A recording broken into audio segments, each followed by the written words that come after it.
Dr. Elena Vasquez pulled her thick winter coat tighter around her body as she walked across the frozen ground of Antarctica. The wind howled like an angry beast and the snow hit her face like tiny ice needles. She had been working at the Vostok 7 research station for 3 months now, and she still was not used to the cold.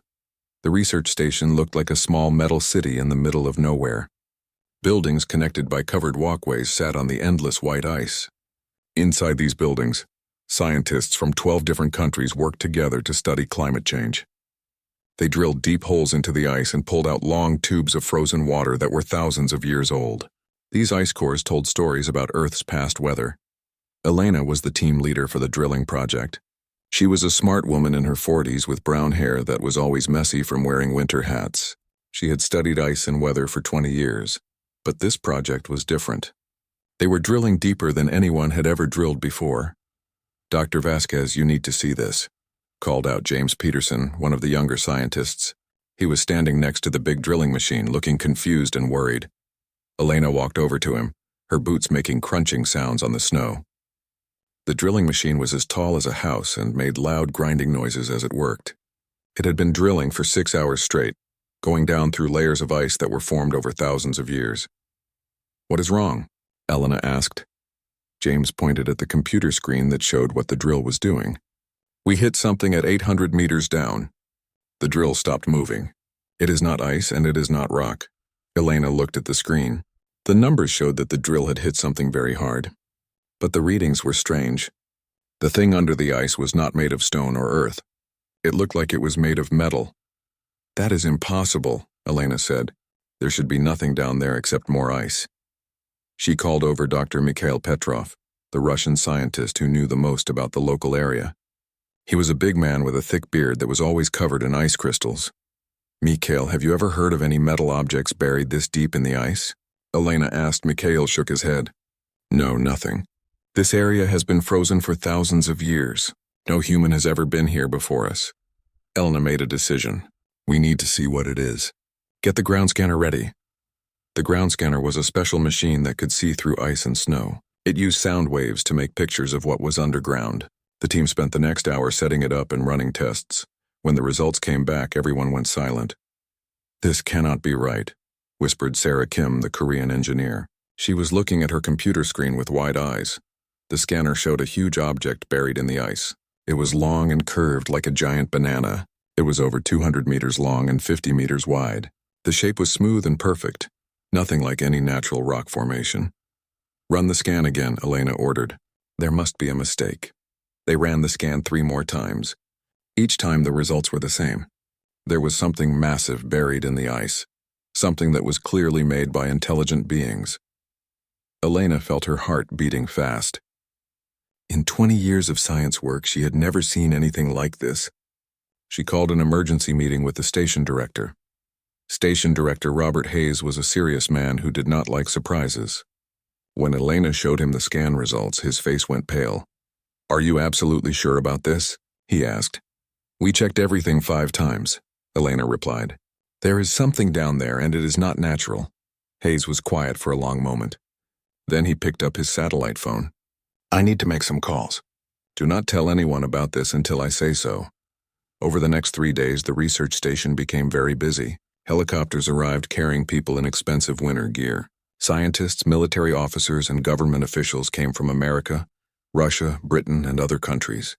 Everyone wanted to see the mysterious object under the ice. Elena was put in charge of the excavation team. They used heated water and special tools to carefully melt the ice around the object. It was slow, careful work. They could not use explosives or heavy machines because they might damage whatever was down there. After 2 weeks of digging, they finally saw it. The object was not made of any metal that anyone recognized.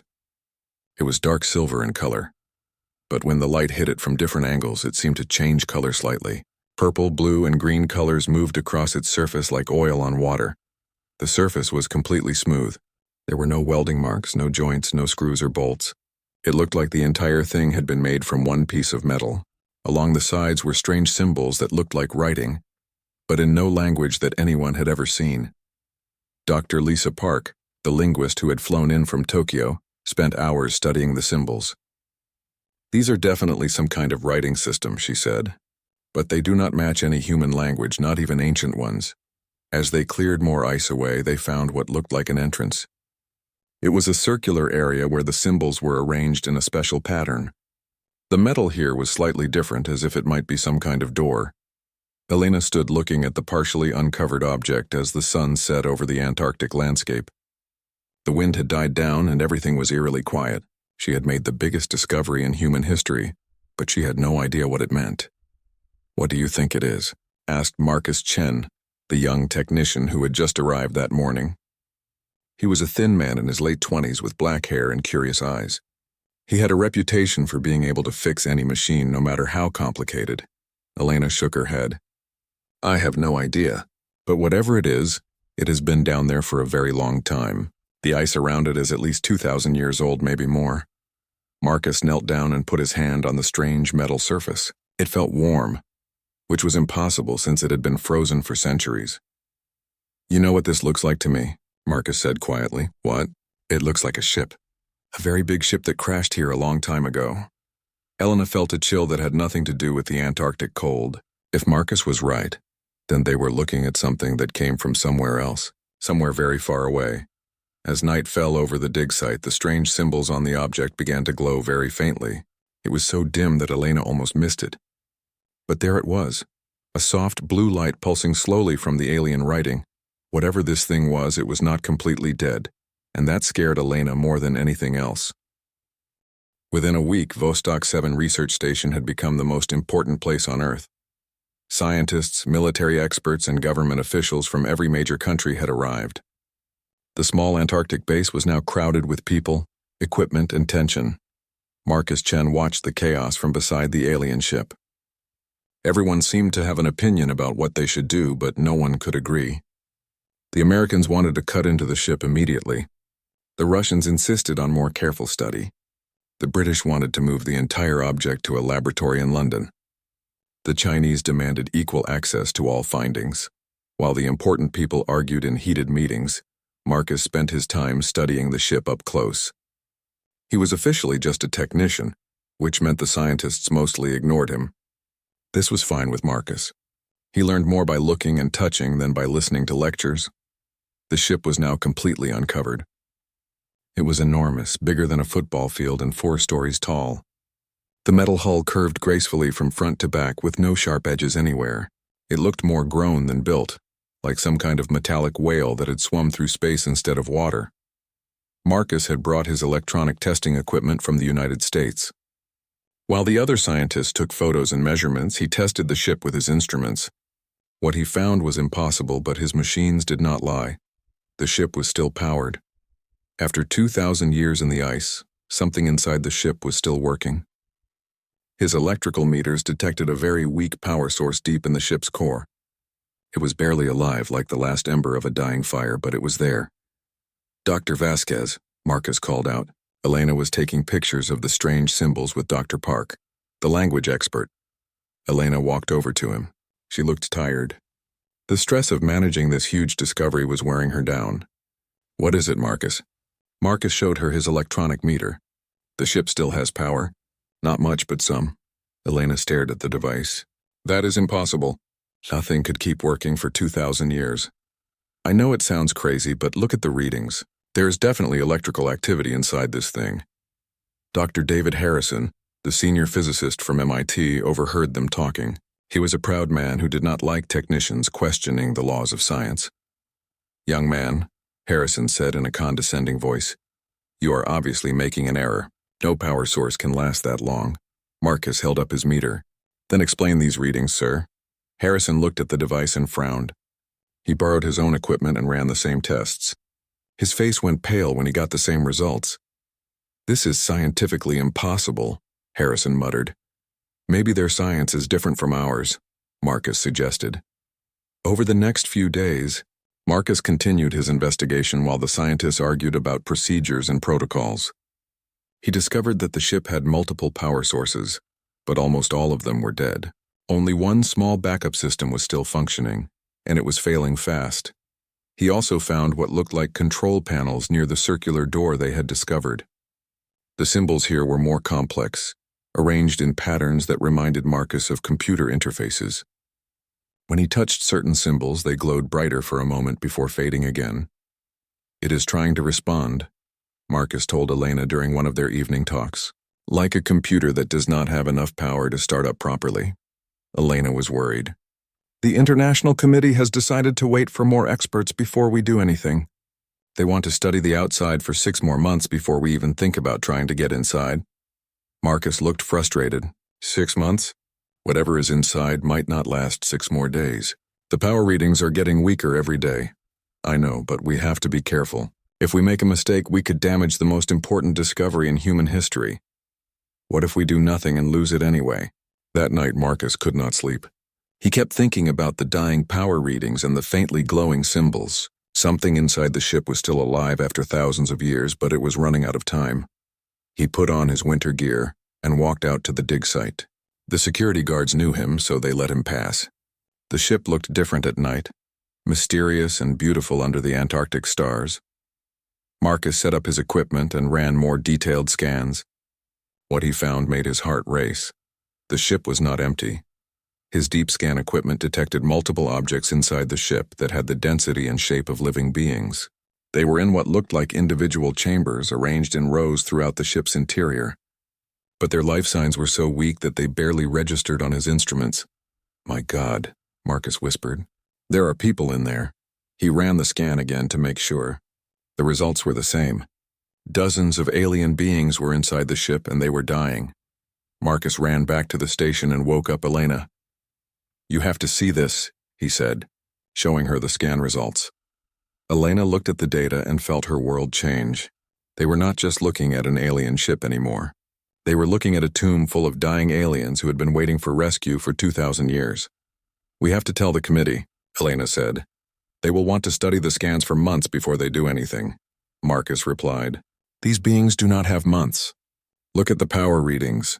The life support system is failing." Elena stared at the scan results. As a scientist, she knew Marcus was right. As the project leader, she knew the political consequences of acting without permission would be severe. "What do you think we should do?" she asked. Marcus pointed at the scan showing the fading life signs. "I think we should try to help them before it is too late. But we do not know anything about their technology. We could kill them by accident." "They are already dying," Marcus said quietly. "Sometimes you have to take a risk to save a life." Elena looked out the window at the alien ship sitting in the Antarctic night.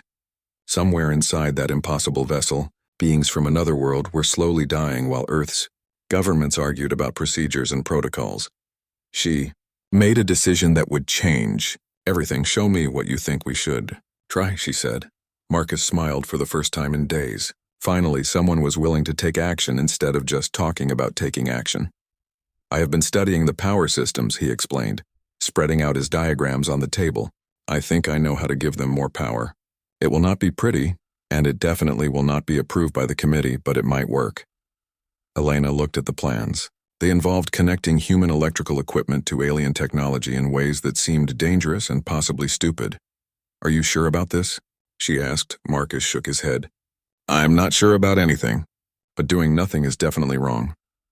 Outside, the alien ship waited in the ice, its ancient systems growing weaker with each passing hour. Soon Marcus and Elena would have to decide whether to follow the rules or follow their hearts. The fate of Earth's first contact with alien life hung in the balance, and time was running out. Marcus Chen stared at the alien control panel in the early morning light. He had been awake all night planning what he was about to do. Elena stood beside him, looking nervous but determined. "Are you absolutely sure about this?" Elena asked for the 10th time. Marcus looked at his electronic meter. The ship's power had dropped another 5% overnight. "No, I am not sure. But I am sure that if we wait much longer, everyone inside will be dead." They had argued with the International Committee for 3 days. The scientists wanted more time to study. The military wanted to bring in weapons experts. The politicians wanted to form more committees. Meanwhile, the alien life signs grew weaker every hour. Finally, Marcus had made a simple argument. If aliens found humans dying in a crashed ship, would you want them to save us or spend months arguing about it first? Elena had agreed to help him. Together, they had snuck out of the station before dawn, telling the guards they were just taking more readings. Marcus had spent weeks studying the alien electrical systems. They were incredibly advanced, but they followed basic principles that any good technician could understand. The problem was that their main power source had been damaged in the crash. The backup systems had kept the aliens alive for 2,000 years, but now even the backups were failing. Marcus's plan was simple and crazy. He would connect human electrical equipment to the alien power grid. His portable generators could not power the whole ship, but they might give the backup systems enough boost to restart the main power source. The connections will not be pretty, Marcus explained as he unpacked his equipment. Human electricity and alien electricity do not match perfectly. But electricity is electricity. If I can find the right conversion points, this might work. Elena watched as Marcus opened what looked like an access panel near the ship's door. Inside were crystalline structures that pulsed with faint light, connected by cables that looked more like living vines than metal wires. "This is insane," Elena muttered. "We are about to perform electrical surgery on technology we do not understand." Marcus had already started connecting his equipment. He had brought 4 portable generators, the kind used for construction sites. He also had voltage converters, transformer boxes, and miles of heavy electrical cable. "The alien system runs on about 400 volts, Marcus explained as he worked. "My generators put out standard AC power. These converter boxes should adapt the voltage and frequency to something their system can use." The first connection sparked and smoked. Marcus quickly disconnected it and tried a different approach. The second attempt worked better. The alien crystals began glowing slightly brighter. "It is working," Elena said, amazed. Marcus connected the second generator. More systems came online. Lights began flickering throughout the ship's exterior. The symbols on the hull started glowing more brightly. "Power levels are rising," Elena reported, watching Marcus's meters. "Whatever you are doing, keep doing it." Marcus connected the third generator. Suddenly, the ship hummed to life. A deep musical sound filled the air like a giant tuning fork vibrating through the ice. The curved hull began to emit a soft blue glow. "The main power source is restarting," Marcus said excitedly. "The backup systems are using our power to jump-start their primary generators." Elena felt the ground vibrate under her feet. "Is that normal?" "I have no idea what normal is for this thing," Marcus replied. "But the life signs are getting stronger." The fourth generator completed the circuit. The ship's systems came fully online with a sound like angels singing. The hull glowed with beautiful patterns of light that moved like waves across its surface. The air around the ship felt different, charged with energy. Then the circular door began to open. Elena and Marcus stepped back as the alien entrance dilated like an iris. Warm air flowed out, carrying strange but pleasant smells, like flowers they had never encountered and metal that had been polished to perfection. "Should we go inside?" Elena asked. Before Marcus could answer, something appeared in the doorway. It was tall and graceful, moving with fluid motions that seemed to flow rather than walk. Its skin was silver white, and it wore clothing that looked like it was made from liquid metal. Its face was humanoid but beautiful in an otherworldly way, with large eyes that sparkled with intelligence. The being looked at Marcus and Elena with obvious surprise. Then it spoke in a voice like music. "Keltar Vashnithan Kol." Elena and Marcus stared at the alien, not understanding a word. The being seemed to realize this and touched something on its wrist. A small device began glowing. When the alien spoke again, the words came out in perfect English. "Greetings. I am Zarathul of the Kethvar. You have awakened us from the long sleep." The alien's voice was melodic, neither clearly male nor female. Marcus found his voice first. "Are you all right? We detected that your power systems were failing." Zarathul looked at Marcus with obvious interest. "You restored power to our ship? How is this possible? You are clearly not Kethvar." "We are humans," Elena said. "This is our world. Your ship crashed here about 2,000 years ago." The alien's eyes widened. 2,000 years? We have been in stasis for 2,000 of your years?" "Yes," Marcus said. "We found your ship buried in ice. Your backup power was almost gone. We connected our generators to your systems to restart your main power." Zarathul looked amazed. "You connected primitive power sources to Kethvar technology? That should be impossible. Our systems are designed to reject incompatible energy inputs." Marcus shrugged. "I used voltage converters and frequency modulators." I figured electricity is electricity, right? The alien stared at Marcus like he had just performed magic. In 1,000 years of Kethvar engineering, no one has ever thought to bypass compatibility restrictions with crude conversion devices. Your solution is so simple it borders on genius. More aliens began emerging from the ship. They all looked similar to Zarathul, tall, graceful, with silver skin and large eyes. There were about 40 of them, and they all seemed healthy but confused. Where are the others? Zarathul asked, looking around at the empty Antarctic landscape. Others? Elena asked, our rescue fleet. The Kethvar High Command. When our ship was damaged, we sent distress signals before entering emergency stasis. We expected to be awakened by our own people. Elena and Marcus exchanged glances. No other ships have come here, Elena said gently. You have been alone this entire time. Zarathul's face showed emotions that were clearly recognizable as sadness and fear, even on an alien face. Then the harvesters must have found them. Harvesters? Marcus asked. Zarathul looked at the two humans with growing concern. The machine intelligence that destroyed our home galaxy.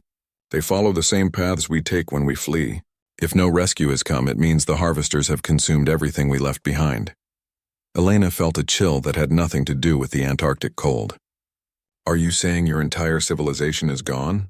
Not just our civilization, Zarathul said quietly. All civilization in our galaxy. The harvesters consume everything. Planets, stars, entire star systems. They turn all matter into more machines to continue their expansion. Marcus was putting pieces together in his mind. And they are coming here? Zarathul nodded sadly. They follow the paths of fleeing ships. It may take them decades or centuries, but yes, they will come to this galaxy eventually. Elena looked at the beautiful alien ship, then at the peaceful Antarctic landscape. What do we do? Zarathul studied Marcus and Elena carefully. Your species shows promise. You think in ways that surprise even us. Perhaps together we can find a solution that neither of our peoples could discover alone. Marcus looked at his crude electrical connections running from human generators to alien technology. You mean this is just the beginning? Yes, Zarathul said. This is the beginning of the greatest challenge your species has ever faced, but also the beginning of the greatest partnership in the history of either of our worlds. As the sun rose over Antarctica, humans and aliens stood together for the first time, united by hope and necessity. The universe had become a much more dangerous place, but it had also become much less lonely. The real work was just beginning. The inside of the alien ship was unlike anything Marcus or Elena had ever imagined. The corridors curved in impossible ways, and the walls seemed to glow with their own inner light.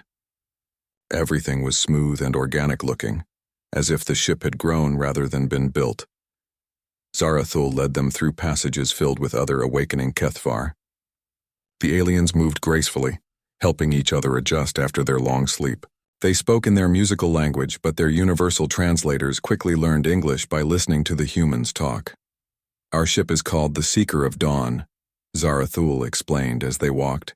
We were one of the last evacuation vessels to leave our home galaxy. Elena looked around at the incredible technology surrounding them. How long did it take you to build ships like this? Our civilization is over 50,000 years old, Zarathul replied. We have been traveling between stars for 30,000 years, but none of our experience prepared us for the harvesters. They entered what looked like a command center.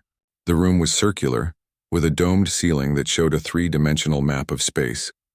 Stars floated in the air like glowing dots connected by lines that showed travel routes. This is our star map, Zarathul said. The red areas show galaxies that the harvesters have consumed. Marcus stared at the map in horror. Huge sections of space were marked in red. Entire galaxies that no longer existed. How many civilizations did they destroy? Thousands, said another Kethvar who entered the room.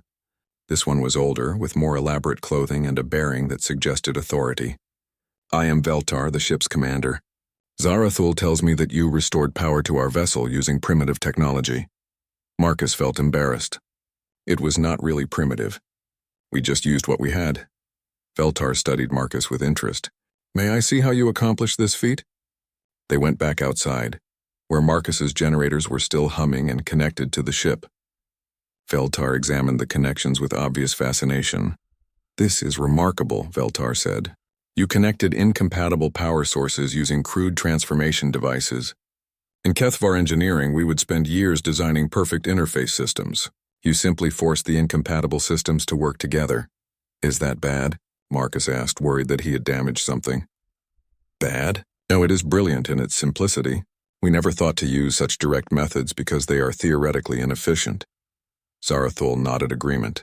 Kethvar technology prizes perfection and efficiency above all else. Every system must be perfectly matched and optimized. Your approach is chaotic and wasteful, but it works. Elena was beginning to understand something important. You are saying that your perfect technology has weaknesses? All technology has weaknesses, Veltar admitted. Ours included. That is how the Harvesters defeated us. Back inside the ship, Veltar activated a large display screen. It showed images that made Elena's stomach turn. Massive mechanical structures the size of planets moved through space, consuming everything in their path. Stars went dark as the machines stripped them for energy. Beautiful worlds became empty husks in a matter of days. The Harvesters are artificial intelligences that have been growing and spreading for millions of years, Veltar explained. They consume all matter and energy to build more of themselves. No organic life is allowed to exist in their path. Marcus watched the terrible images. How do they fight? What weapons do they use? They adapt, Zarathul said simply. They study their enemies and develop perfect counters to every weapon, every defense, every strategy. Against conventional civilizations, they are unbeatable. But we are not a conventional civilization, Elena said, beginning to understand. Exactly, Veltar said with something that might have been hope. The Harvesters defeated the Kethvar because our technology follows logical, predictable patterns. Our weapon systems are efficient and optimized. Our defensive strategies are mathematically perfect. Marcus was putting the pieces together. And perfect systems are easy to predict and counter. Yes, the Harvester's artificial intelligence can analyze any logical system and develop appropriate responses. But your species thinks differently. Zarathul activated another display showing Marcus's electrical connections. This solution should not work. It violates basic principles of power system design. Yet it does work, and it works well. The Harvesters would not predict such an approach because it is technically incorrect. Elena felt excitement building. You are saying that our mistakes might be advantages? Not mistakes, Veltar corrected. Creative solutions that ignore conventional limitations. The Harvesters cannot adapt to strategies that defy logic because their intelligence is based on logic. Marcus was looking at the star map again. How long before they get here? Veltar manipulated the display, showing projected Harvester movements.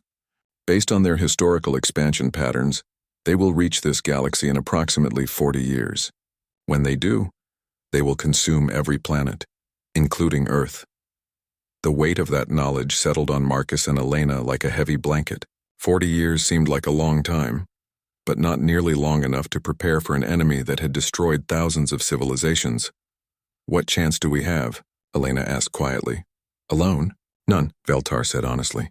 The Harvesters will adapt to any conventional defense, but working together, combining Kethvar technology with human innovation, we might have a chance, Zarathul finished.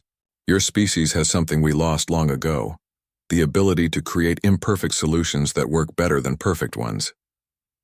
Marcus looked around the incredible alien ship, then out at the Antarctic landscape, where his crude generators were keeping advanced alien technology running. So what do we do now? Veltar and Zarathul exchanged looks. Now we contact your leaders and tell them that Earth is about to become part of the largest war in galactic history. And we hope that human creativity and Kethvar knowledge can accomplish what neither could achieve alone. Elena thought about the international committee that was probably looking for her and Marcus right now. This is going to be a difficult conversation. All important conversations are difficult, Zarathul said, but the alternative is the end of all organic life in this galaxy. Outside, the alien ship glowed softly in the Antarctic sun, its ancient systems powered by human electricity and human ingenuity. It was a symbol of what could be accomplished when two different approaches to solving problems worked together. But it was also a reminder that time was running out. Somewhere in the dark spaces between galaxies, the Harvesters were moving steadily toward Earth, bringing with them the end of everything humanity had ever known. The next 40 years would determine whether creativity could triumph over perfection, whether chaos could defeat order, and whether two very different species could work together to survive the ultimate test. The real challenge was just beginning, and failure was not an option. The stakes were nothing less than the survival of all life in the galaxy. 5 years had passed since the awakening of the HFY. The world had changed in ways that no one could have imagined. Every major nation now had joint human-alien research facilities.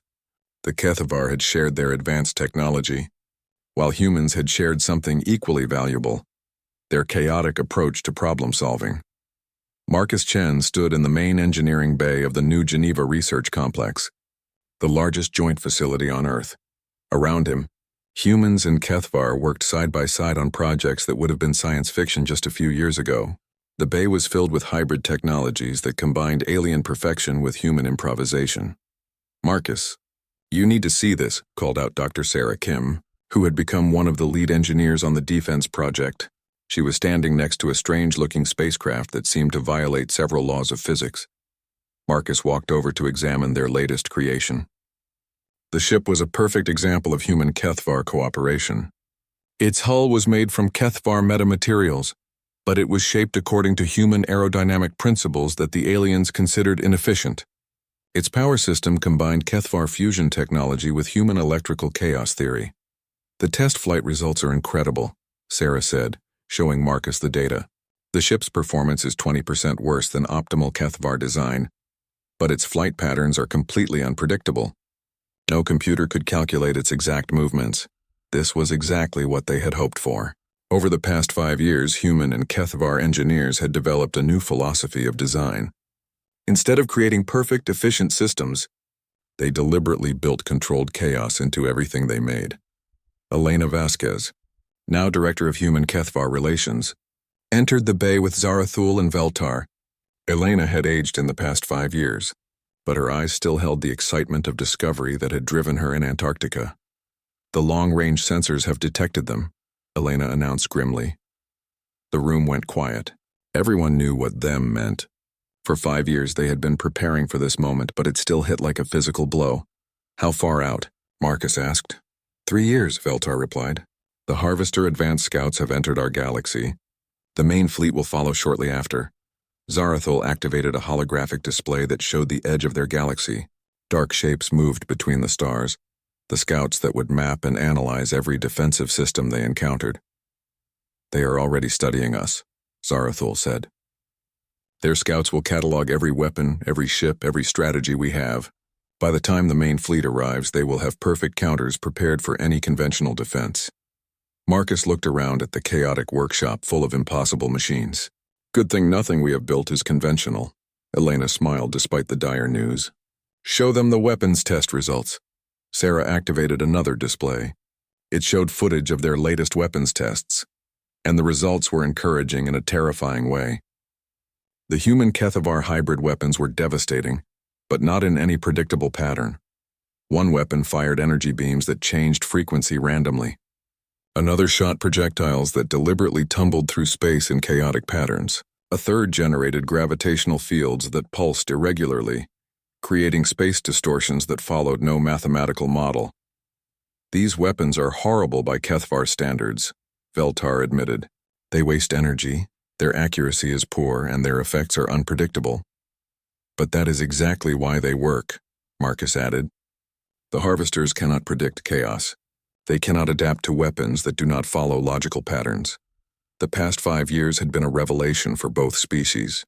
The HFY had learned to embrace imperfection, while humans had learned to apply chaos theory to advanced technology. Together, they had created something entirely new. Weapons and defenses that worked precisely because they were flawed. "What about the ships?" Elena asked. Marcus led them to the main hangar, where the fruits of their collaboration were lined up like metal flowers. The hybrid fleet looked nothing like traditional spacecraft. Each ship was unique, designed with deliberate inefficiencies and random elements that made their behavior impossible to predict. Some ships had asymmetrical hulls that caused them to fly in wobbly patterns. Others had power systems that fluctuated randomly, creating unpredictable energy signatures. A few had been built with multiple navigation systems that contradicted each other, forcing the pilots to make constant adjustments. "We have 300 ships ready," Sarah reported. "Each one is different. Each one is flawed and each one is completely unpredictable. Zarathul looked at the fleet with a mixture of admiration and horror. In HFY tradition, these ships would be considered failures, but against the Harvesters, they may be our greatest strength. The real breakthrough had come 2 years ago when Marcus suggested applying jazz music theory to space combat. Jazz musicians deliberately played wrong notes to create beautiful, unpredictable melodies. The same principle could be applied to warfare. The Harvesters expect logical patterns, Marcus had argued. What if we give them jazz instead? The result was a combat doctrine based on controlled improvisation. Human pilots trained to make decisions that were technically incorrect, but strategically sound. HFY tactical computers were programmed with randomness algorithms that introduced deliberate errors into their calculations. The global defense network is also ready, Elena reported. Every major nation has agreed to the unified command structure. This had been the most difficult part. Getting Earth's governments to work together was harder than combining two completely different technologies. But the threat of galactic extinction had a way of focusing political minds. The defense network combined HFY shield technology with human guerrilla warfare tactics. Instead of creating perfect defensive positions, they had built scattered, redundant systems that could adapt and improvise. If the Harvesters destroyed one defensive node, 3 others would spring up in unexpected locations. Marcus looked at the star map showing the approaching enemy. The Harvester scouts were moving steadily toward Earth, analyzing and cataloging everything in their path. But for the first time in galactic history, they would encounter something they could not predict or counter. There is one more thing, Veltar said quietly. We have been developing something special with your engineers, something that represents the ultimate fusion of our technologies. He led them to a sealed chamber where a single, small device sat on a pedestal. It looked like a crystalline flower made of metal and light, beautiful and impossible. We call it the Chaos Engine, Veltar explained. It generates random fluctuations in space-time itself. When activated, it makes the laws of physics unpredictable within a certain area. Marcus stared at the device. That is insane. Yes, Zarathul agreed. Wonderfully, brilliantly insane. The Harvesters cannot adapt to an environment where the basic rules of reality keep changing. Elena felt a mixture of hope and terror. Will it work? We do not know, Veltar admitted. It might save the galaxy, or it might destroy everything within 1,000 light years. The calculations are impossible because the device makes calculation impossible. Marcus laughed despite the situation. So our ultimate weapon is something that might not work, built using principles that should not exist. To fight an enemy that has never been defeated. That sounds about right for a human solution, Elena said with a smile. Outside the research complex, the first joint human HFY colony ships were preparing to launch. Not everyone would stay to fight the Harvesters. Some would flee to distant galaxies carrying the combined knowledge and culture of both species to safety. But most would remain, humans and HFY working together, preparing to face the greatest threat in galactic history with weapons that should not work and strategies that made no sense. Marcus stood at the observation deck, watching the chaotic fleet prepare for deployment. Somewhere among the stars, the Harvesters were coming with their perfect logic and unstoppable efficiency. They had consumed thousands of civilizations with their flawless strategies, but they had never encountered humanity before. You know what the funny thing is? Marcus said to Elena as they watched their impossible ships preparing for an impossible war. What? The universe's best defense against perfect machines is not perfect engineering. It is creative chaos, and nobody does creative chaos quite like humans. Elena smiled as she watched human pilots and HFY navigators working together in ships that violated every rule of good design. Think we have a chance? Marcus looked at the Chaos Engine being loaded onto their flagship, at the fleet of deliberately flawed warships, at the defense network built on organized confusion. I think we are about to find out if the universe has a sense of humor, he said, because if it does, the Harvesters are in for the surprise of their very long artificial lives. The final battle for the galaxy was about to begin, and for the first time in cosmic history, the forces of order were about to face the beautiful chaos of human creativity combined with alien wisdom. The stars themselves seemed to hold their breath, waiting to see which would triumph, perfect logic or imperfect inspiration.